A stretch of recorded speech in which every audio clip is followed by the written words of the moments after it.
घरातल्यांना ना गोड खायची इच्छा झाली तर म्हणलं चला आज खाजा बनवूया।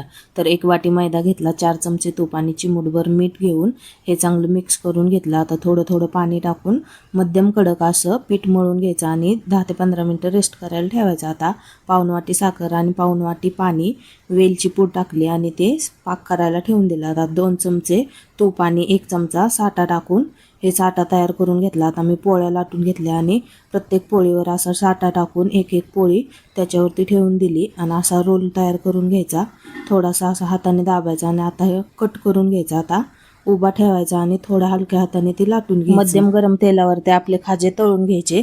तेल गरम झालं ना की एकदम स्लो गॅसवरती आपले खाजे चांगले क्रिस्पी होईपर्यंत तळून घ्यायचे। एकदम सोनेरी रंग येईपर्यंत असं तळून घ्यायचे। तर बघा आपले खाजे आता रेडी झाले आहेत। बाकीचे राहिलेले पण आता मी तळून घेते। किती छान लेयर आलेत बघा।